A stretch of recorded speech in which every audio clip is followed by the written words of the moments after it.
जी नमस्कार दोस्तों, आप सभी का आपके अपने परिवार आईडी एग्जाम में स्वागत है। तो कैसे हैं आप सभी के सभी। उम्मीद करते हैं कि आप सभी अच्छे होंगे और आपकी तैयारी भी अच्छी चल रही होगी। तो दोस्तों, जैसा कि आप सभी को पता है कि डेली शाम को आपकी ये क्लास होती है और आज की क्लास हमारी 16 नंबर की क्लास होगी। इससे पहले हमने 15 क्लासेस करवा दिया है। जिन लोगों ने उन क्लासेस को नहीं देखा है तो चैनल के प्लेलिस्ट में जा कर के या इसी क्लास के डिस्क्रिप्शन में उन सभी क्लासों का लिंक मिल जाएगा। और मॉर्निंग में यूपीएसआई की प्रीवियस ईयर क्वेश्चन की जो है हिंदी की क्लास होती है। जिन लोगों ने वो क्लास नहीं देखा है तो चैनल के प्लेलिस्ट में जा कर के हिंदी की भी क्लास देख सकते हैं। तो चलिए दोस्तों, कंटिन्यू करते हैं। और चैनल पे नए हैं तो चैनल को सब्सक्राइब कर बेल आइकन को दबा दीजिए। तो पहला क्वेश्चन है, कह रहा है कि केरल राज्य में पहला साइबर पुलिस स्टेशन कब खुला था। तो बताइए दोस्तों, साइबर अपराध का पहला पुलिस स्टेशन कब खुला था जो कि केरल राज्य में खोला गया था। तो ये जो है वर्ष 2009 में खोला गया था। तो ऑप्शन नंबर ए आपका करेक्ट हो जाएगा। और बता दें, केरल राज्य की राजधानी तिरुवनंतपुरम में पहला साइबर पुलिस स्टेशन वर्ष 2009 में जो है खोला गया था। तो याद रखिएगा। आइए देखते हैं अगले क्वेश्चन को।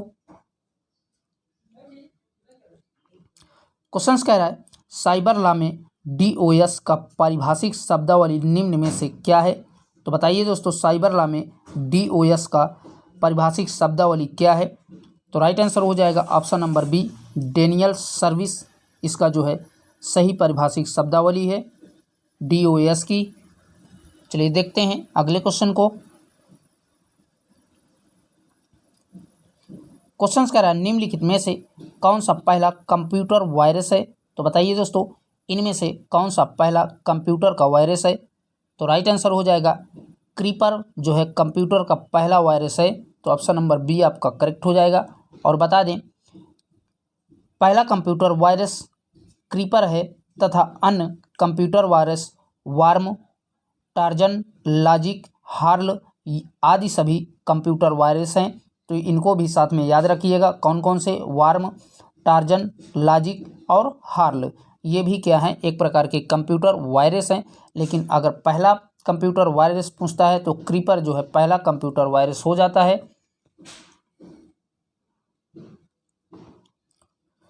क्वेश्चन कह रहा है, दिए गए विकल्पों में से कौन सा कंप्यूटर के लिए हानिकारक नहीं है।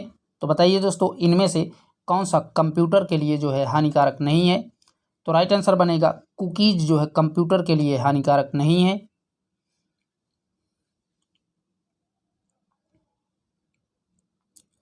नेक्स्ट क्वेश्चन है, कह रहा है कि निम्नलिखित में से साइबर अपराध कौन सी सूची में शामिल है।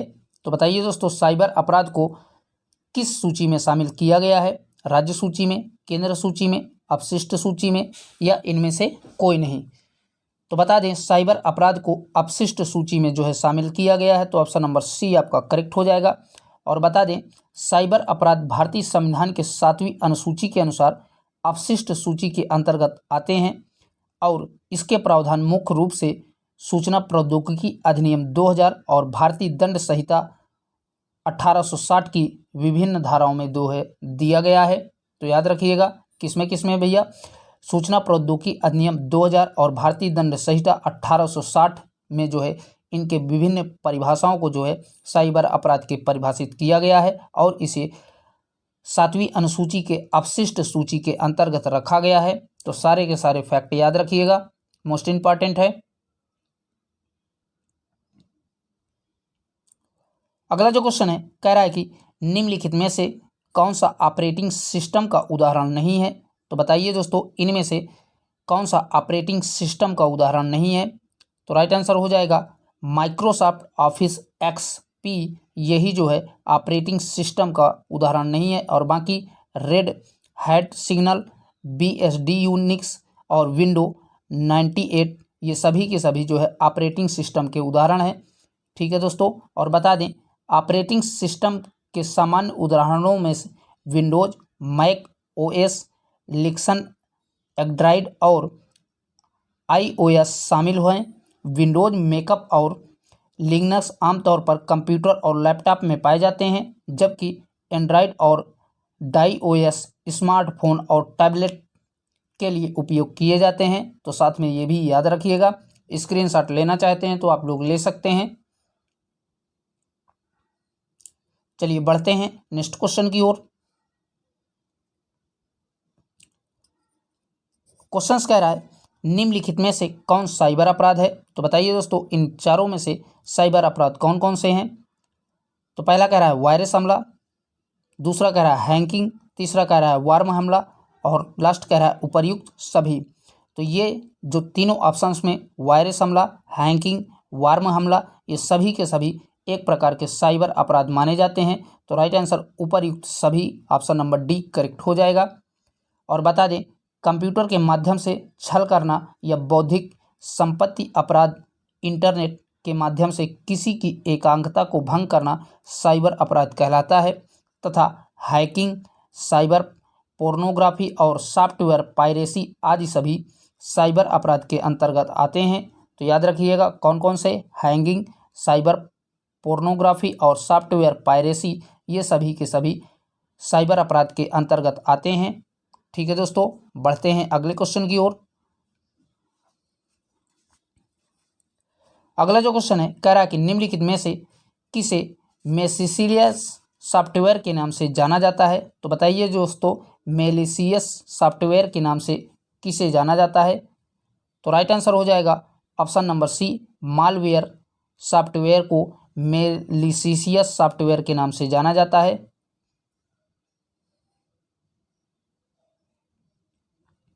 अगला जो क्वेश्चन है कह रहा है कि वायरस से कंप्यूटर की सुरक्षा के लिए निम्नलिखित में से किसे कंप्यूटर में स्थापित किया जाता है।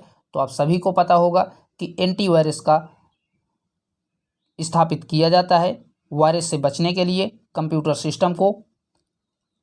चलिए दोस्तों बढ़ते हैं नेक्स्ट क्वेश्चन की ओर। क्वेश्चन कह रहा है निम्नलिखित में से साइबर अपराध में क्या शामिल है। तो बताइए दोस्तों इनमें से साइबर अपराध के अंतर्गत क्या शामिल है। पहला कह रहा है इंटरनेट के माध्यम से किसी की एकांकता को भंग करना, ये साइबर अपराध के अंतर्गत आता है, अभी थोड़ी देर पहले भी हमने बताया। अगला है कंप्यूटर के माध्यम से छल करना, ये भी आता है। अगला कह रहा है कंप्यूटर के माध्यम से बौद्धिक संपदा संपत्ति अपराध, ये भी जो है साइबर अपराध के अंतर्गत आता है। तो राइट आंसर बनेगा ऑप्शन नंबर डी, उपरयुक्त सभी के सभी जो है साइबर अपराध में जो है शामिल हैं दिए गए ऑप्शनों में। चलिए दोस्तों बढ़ते हैं अगले क्वेश्चन की ओर। क्वेश्चन कह रहा है निम्नलिखित में से कौन एमसीए किसका एक उदाहरण है। तो बताइए दोस्तों एमसीए जो है किसका एक उदाहरण है। तो यह जो है एंटीवायरस का एक प्रकार का उदाहरण है। तो ऑप्शन नंबर सी आपका करेक्ट हो जाएगा। दोस्तों आप सभी से रिक्वेस्ट है कि आप सभी चैनल को सब्सक्राइब कर दीजिए, क्योंकि मैं और मेरी टीम आपके लिए इतने मेहनत करती है, तो आप भी प्लीज़ सभी चैनल को सब्सक्राइब कर दें।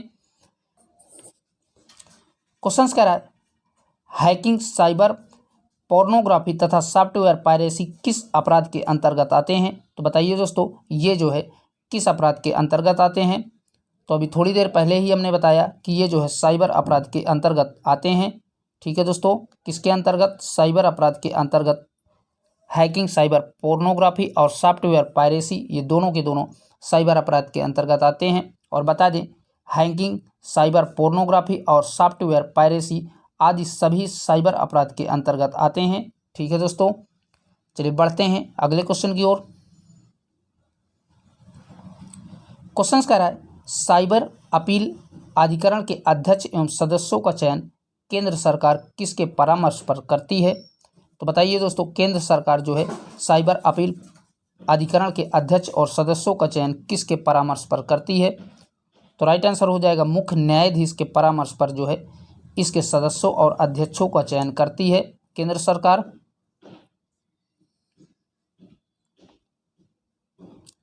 अगला जो क्वेश्चन है निम्नलिखित में से किसे सूचना प्रौद्योगिकी तथा संचार के क्षेत्र का विशेषज्ञ माना जाता है। मोस्ट इंपॉर्टेंट है। तो बताइए दोस्तों किसको जो है सूचना प्रौद्योगिकी और संचार के क्षेत्र का विशेषज्ञ माना जाता है। तो राइट आंसर बनेगा फ्रीकर्स को जो है माना जाता है। तो ऑप्शन नंबर सी आपका करेक्ट हो जाएगा।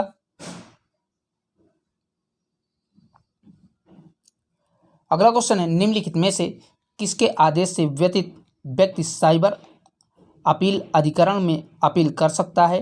तो बताइए दोस्तों राइट आंसर कौन सा बनेगा।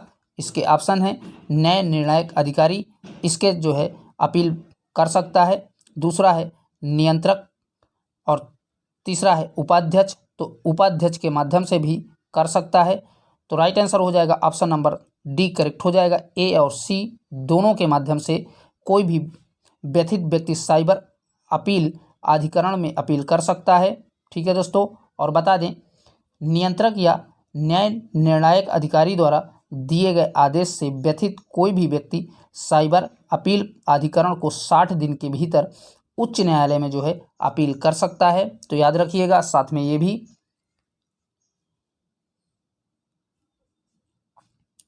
अगला है साइबर कैफे को सूचना प्रौद्योगिकी अधिनियम की किस धारा में परिभाषित किया गया है। बताइए दोस्तों साइबर कैफे को सूचना प्रौद्योगिकी की किस धारा में जो है परिभाषित किया गया है।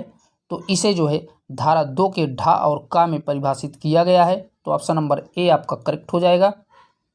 आइए देखते हैं नेक्स्ट क्वेश्चन को। क्वेश्चन है इलेक्ट्रॉनिक चिन्हक से संबंधित नियम बनाने की शक्ति निम्न में से किसके पास है। तो बताइए दोस्तों इलेक्ट्रॉनिक चिन्हक से संबंधित नियम कानून बनाने की शक्तियां किसके पास हैं।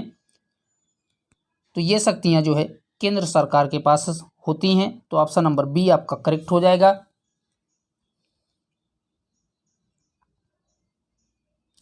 अगला है साइबर सुरक्षा को सूचना प्रौद्योगिकी अधिनियम 2000 की किस धारा में परिभाषित किया गया है। तो बताएं दोस्तों साइबर सुरक्षा को जो है किस धारा के अनुसार सूचना प्रौद्योगिकी के 2000 के परिभाषित किया गया है। तो इसे जो है धारा 2 के ढा और खा में परिभाषित किया गया है। तो ऑप्शन नंबर सी आपका करेक्ट हो जाएगा।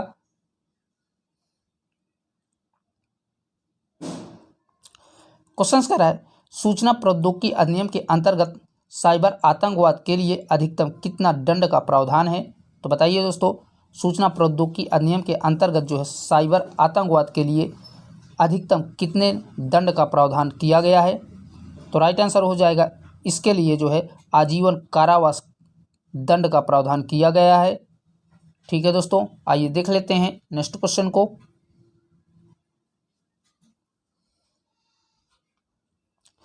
क्वेश्चन कह रहा है साइबर अपील अधिकरण के आदेश से पीड़ित व्यक्ति कितने दिनों के भीतर उच्च न्यायालय में अपील कर सकता है। तो अभी थोड़ी देर पहले ही हमने पीछे एक क्वेश्चन में बताया था।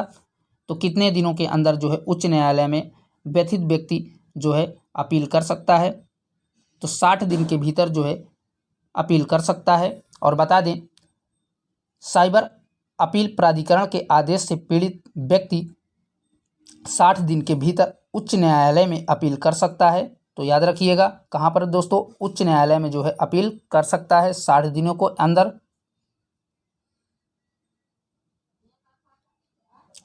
अगला जो क्वेश्चन है कह रहा है कि मोटरयान अधिनियम 1988 की धारा 4 के अनुसार कितने वर्ष से अधिक उम्र के व्यक्ति को सार्वजनिक स्थान पर वाहन चलाने की अनुमति प्राप्त है। तो बताइए दोस्तों कितने वर्ष तक के उम्र के लोगों को जो है वाहन चलाने का अधिकार प्राप्त है।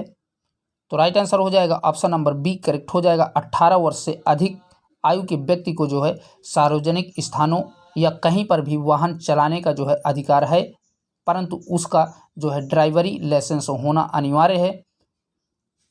इस धारा में ये भी बताया गया है कि उसका ड्राइवरी लाइसेंस होना अनिवार्य है और 18 वर्ष से अधिक का वो व्यक्ति हो। चलिए दोस्तों बढ़ते हैं नेक्स्ट क्वेश्चन को। क्वेश्चन कह रहा है मोटरयान अधिनियम 1988 कब लागू हुआ था। मोस्ट इंपॉर्टेंट है। तो बताइए दोस्तों ये जो है अधिनियम कब लागू किया गया था। तो ये अधिनियम जो है 1 जुलाई 1989 को लागू किया गया था। ऑप्शन नंबर सी करेक्ट हो जाएगा। और बता दें मोटरयान अधिनियम 1988 का विस्तार संपूर्ण भारत में है तथा इसे 1 जुलाई 1989 को संपूर्ण भारत में लागू किया गया था। तो याद रखिएगा इसका विस्तार कहाँ पर संपूर्ण भारत में है।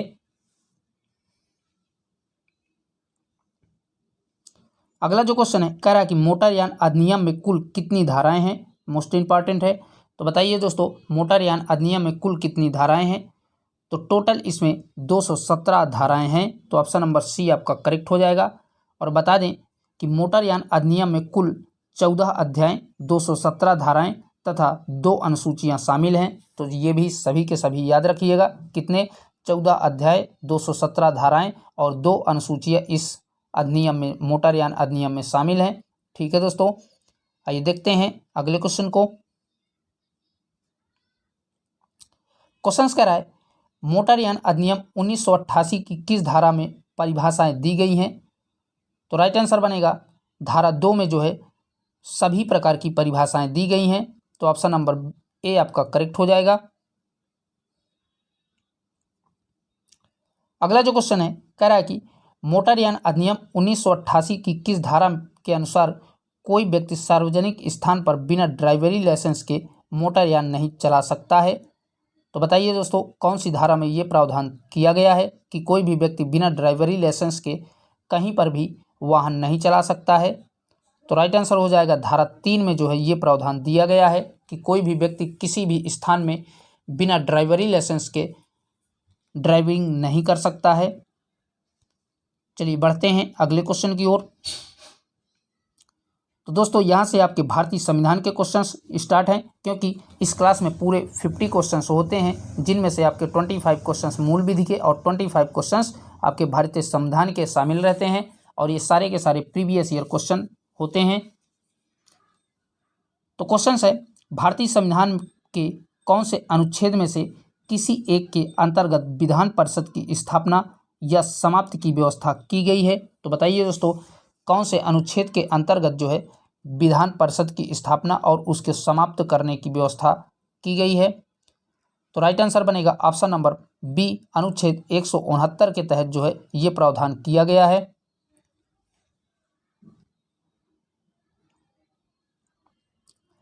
अगला जो क्वेश्चन है कह रहा है कि निम्नलिखित में से उत्तर प्रदेश की विधान परिषद में राज्यपाल द्वारा कितने सदस्यों को मनोनीत किया जाता है? मोस्ट इंपॉर्टेंट है।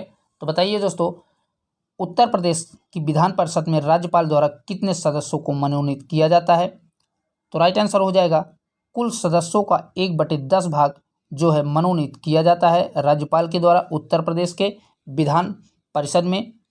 और बता दें, लोक प्रतिनिधित्व अधिनियम 1950 किसके भैया? लोक प्रतिनिधित्व अधिनियम 1950 की अनुसूची 3 में हुए संशोधन के तहत वर्तमान में उत्तर प्रदेश की विधान परिषद में कुल जो है 100 सदस्यों में से 10 सदस्यों को जो है राज्यपाल जो है मनोनीत करता है।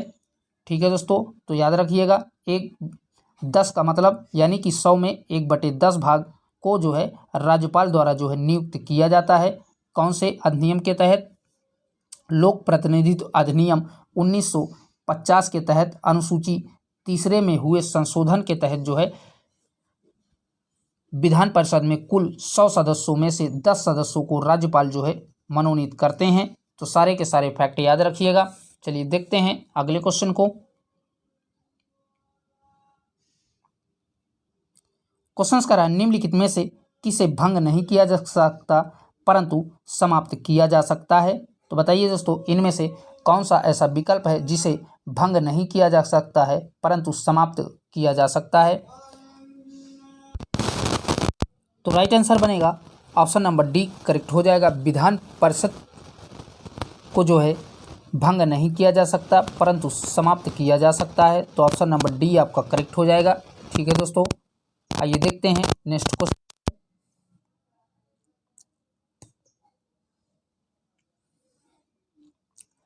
क्वेश्चन कह रहा है निम्नलिखित में से किस राज्य में द्विसदनात्मक विधायिका नहीं है? तो बताइए दोस्तों, इनमें से कौन से राज्य में द्विसदनात्मक विधायिका नहीं है? मोस्ट इंपॉर्टेंट है। तो राइट आंसर हो जाएगा मध्य प्रदेश राज्य में जो है द्विसदनात्मक विधायिका नहीं है। और बता दें, संविधान के अनुच्छेद 168 के तहत किसके भैया? संविधान के अनुच्छेद 168 के तहत भारत में वर्तमान में 6 राज्यों में द्विसदनात्मक विधायिका जो है जिसमें से आंध्र प्रदेश, बिहार, कर्नाटक, महाराष्ट्र, तेलंगाना और उत्तर प्रदेश जो है राज्य शामिल हैं। तो याद रखिएगा कौन कौन से राज्य हैं? आंध्र प्रदेश, बिहार, कर्नाटक, महाराष्ट्र, तेलंगाना और उत्तर प्रदेश जो है ये 6 राज्य में जो है द्विसदनात्मक विधायिका है। चलिए देखते हैं नेक्स्ट क्वेश्चन को।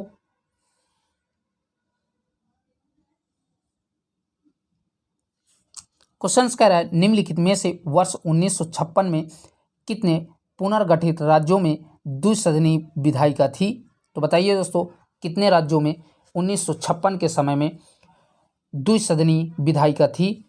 तो राइट आंसर हो जाएगा 7 राज्यों में द्विसदनीय विधायिका थी 1956 में। और बता दें वर्ष 1956 में के जो है पुनर्गठन के बाद जो 14 राज्य बने थे, नए राज्य 14 राज्य जो बने थे, उनमें से 7 राज्यों में द्विसदनीय विधायिका थी, जिसमें से उत्तर प्रदेश, बिहार, महाराष्ट्र, तमिलनाडु, कर्नाटक, पंजाब और पश्चिम बंगाल राज्य शामिल थे। कौन कौन से 7 राज्य? उत्तर प्रदेश, बिहार, महाराष्ट्र, तमिलनाडु, कर्नाटक, पंजाब और पश्चिम बंगाल राज्य शामिल थे। इन्हीं 7 राज्य जो है द्विसदनीय विधायिका थी, तो याद रखिएगा। चलिए देखते हैं नेक्स्ट क्वेश्चन को। क्वेश्चन कह रहा है संविधान के अनुच्छेद 170 के अनुसार किसी राज्य की विधानसभा के सदस्यों की न्यूनतम तथा अधिकतम संख्या क्रमशः हो सकती है? तो बताइए दोस्तों, किसी राज्य के विधानसभा के सदस्यों की न्यूनतम और अधिकतम संख्या कितनी हो सकती है?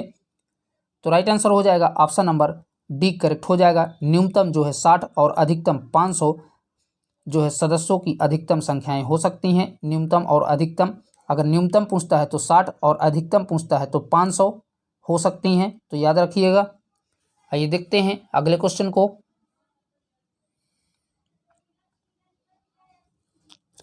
क्वेश्चन कह रहा है राज्य विधानसभाओं में आंग्ला भारतीय समुदाय के लिए प्रतिनिधित्व का प्रावधान संविधान के किस अनुच्छेद के द्वारा किया गया है? तो बताइए दोस्तों, राइट आंसर कौन सा बनेगा? तो राइट आंसर हो जाएगा ऑप्शन नंबर डी, अनुच्छेद 333 के तहत जो है इसका प्रावधान किया गया है।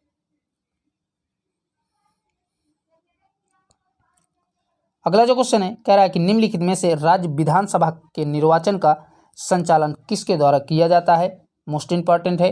तो बताइए दोस्तों, किसके द्वारा जो है विधानसभा के निर्वाचन का संचालन किया जाता है? तो राइट आंसर हो जाएगा भारत का निर्वाचन आयोग द्वारा जो है अनुच्छेद 324 के तहत जो है इसका निर्वाचन किया जाता है, अर्थात संचालन का निर्वाचन किया जाता है। तो ऑप्शन नंबर सी करेक्ट हो जाएगा। और कौन से अनुच्छेद? 324 अनुच्छेद के तहत। चलिए देखते हैं नेक्स्ट क्वेश्चन को। क्वेश्चन कह रहा है विधानसभा के सदस्यों की निर्धाताओं से संबंधित प्रश्नों पर अंतिम विनिश्चय किसके द्वारा लिया जाता है? तो बताइए दोस्तों, प्रश्नों पर जो है अंतिम विनिश्चय अर्थात निर्णय किसके द्वारा लिया जाता है? तो राइट आंसर हो जाएगा राज्यपाल द्वारा जो है लिया जाता है। और इसका प्रावधान भारतीय संविधान के अनुच्छेद 192 में दिया गया है। कौन से अनुच्छेद में? अनुच्छेद 192 में इसका प्रावधान दिया गया है। अगला जो क्वेश्चन है कह रहा है कि राज्य की विधानसभा के 17वास का आदेश निम्न में से किसके द्वारा दिया जाता है? तो बताइए दोस्तों, राज्य की विधानसभाओं के 17वास का आदेश किसके द्वारा दिया जाता है? तो राइट आंसर बनेगा ऑप्शन नंबर ए, राज्यपाल द्वारा दिया जाता है।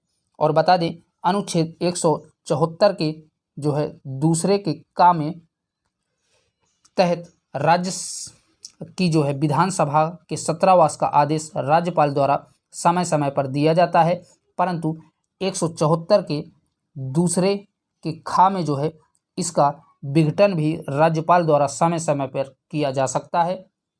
तो दोनों के दोनों याद रखिएगा। एक अनुच्छेद 174 के दूसरे के का में जो है इसको समय समय पर जो है राज्यपाल क्या कर सकता है? इसके आदेश को जारी कर सकता है।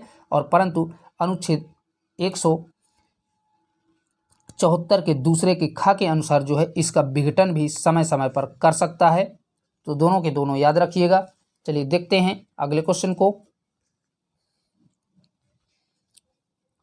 क्वेश्चन कह रहा है राज्य की संचित निधि का संचालन निम्न में से किसके द्वारा किया जाता है? तो राज्य की संचित निधि का संचालन जो है विधानमंडल द्वारा किया जाता है। तो ऑप्शन नंबर डी आपका करेक्ट हो जाएगा। आइए देखते हैं नेक्स्ट क्वेश्चन को। क्वेश्चन कह रहा है धन विधेयक के अतिरिक्त एक विधेयक जो विधानसभा ने प्रथम बार पारित कर दिया हो, विधान परिषद में कितने माह तक पड़ा रह सकता है? तो बताइए दोस्तों, कितने दिनों तक वह जो है विधान परिषद में पड़ा रह सकता है? तो राइट आंसर बनेगा 3 माह से अधिक नहीं उसको रोका जा सकता है। चलिए देखते हैं नेक्स्ट क्वेश्चन को। अगला जो क्वेश्चन है, कह रहा है निम्न में से कौन एक राज्य की आकस्मिक निधि की स्थापना के लिए कौन उत्तरदायी होता है? तो बताइए दोस्तों, इनमें से कौन राज्य की आकस्मिक निधि के लिए उत्तरदायी होता है?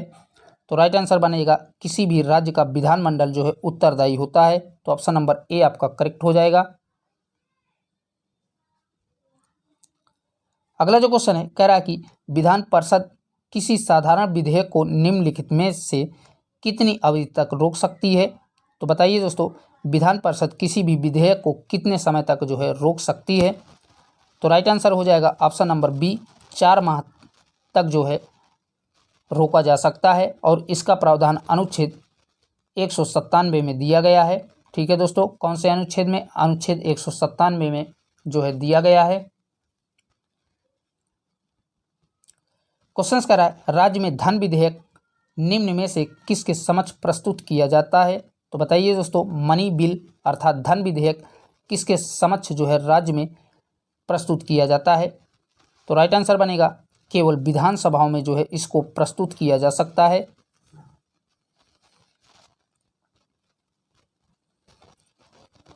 अगला जो क्वेश्चन है, कह रहा है कि यदि कोई बजट विधानसभा में पूरा स्थापित होने के पहले ही खुल जाए तो क्या होगा?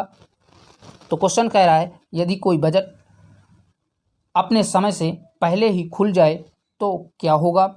तो राइट आंसर बनेगा कि वित्त मंत्री को अपना त्यागपत्र देना होगा। यही इसका सही जवाब हो जाएगा। अगर कोई बजट जो है विधानसभा के समय के पहले अगर खुल जाता है तो वित्त मंत्री को अपने पद से इस्तीफा देना होता है।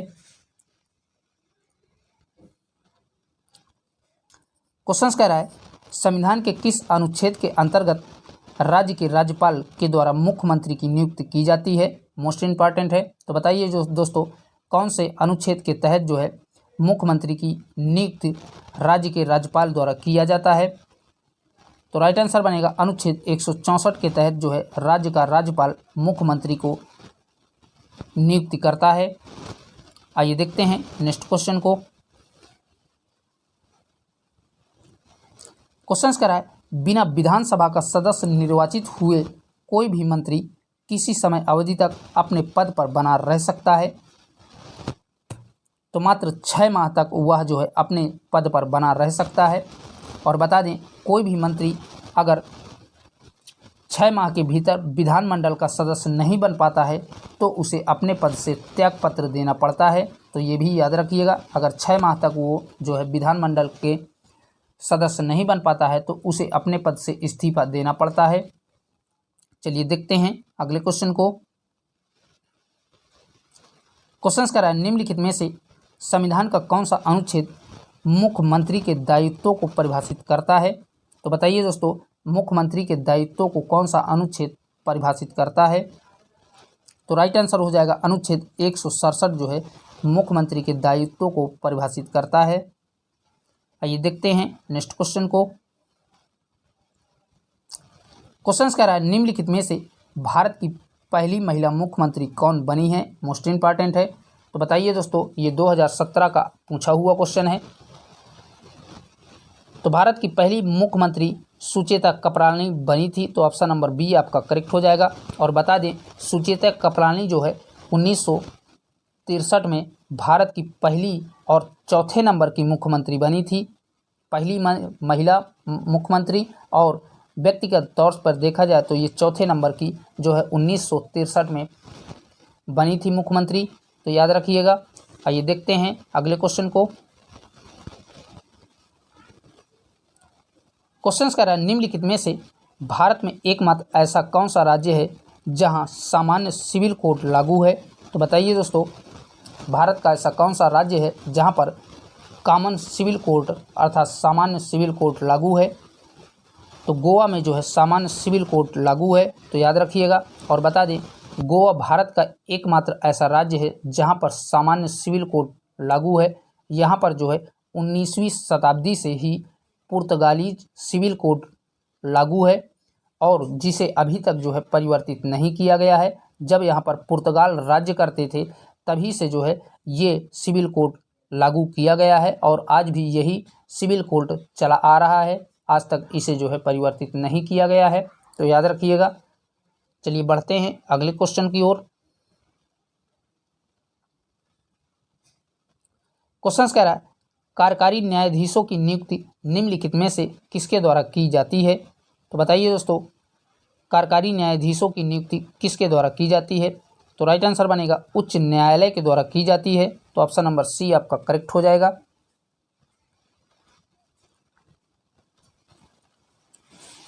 अगला जो क्वेश्चन है कह रहा है कि उच्च न्यायालय के न्यायाधीशों के वेतन और भत्ते कैसे दिए जाते हैं। तो बताइए दोस्तों, उच्च न्यायालय के न्यायाधीशों के वेतन और भत्ते किस माध्यम में दिए जाते हैं। तो राइट आंसर बनेगा राज्य की सामयिक निधि के द्वारा जो है इनके वेतन और भत्ते का भुगतान किया जाता है। तो ऑप्शन नंबर बी आपका करेक्ट हो जाएगा।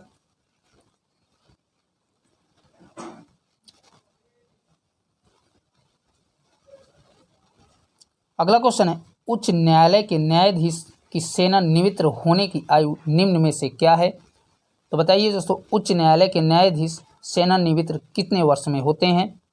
तो राइट आंसर बनेगा ऑप्शन नंबर सी करेक्ट हो जाएगा। 62 वर्ष की उम्र में जो है उच्च न्यायालय के न्यायाधीशों को सेवानिवृत्त कर दिया जाता है। आइए देखते हैं नेक्स्ट क्वेश्चन को। अगला जो क्वेश्चन है कह रहा है कि वर्तमान भारत में उच्च न्यायालयों की कुल संख्या कितनी है। मोस्ट इंपॉर्टेंट है। तो बताइए दोस्तों, वर्तमान में भारत में उच्च न्यायालयों की कुल संख्या कितनी है। तो इस समय वर्तमान में भारत में कुल उच्च न्यायालयों की संख्या 25 है। तो right answer option number C आपका करेक्ट हो जाएगा। ठीक है दोस्तों, तो दोस्तों आज के लिए इतना ही। यहीं तक आज की क्लास में मोस्ट क्वेश्चन थे जो कि हमने आपके साथ कवर किया। और भैया आप सभी से रिक्वेस्ट है कि चैनल को सब्सक्राइब कर दीजिए। फिर मिलेंगे इसकी क्लास 17 लेकर के। तब तक के लिए बाय बाय, टेक केयर, जय हिंद।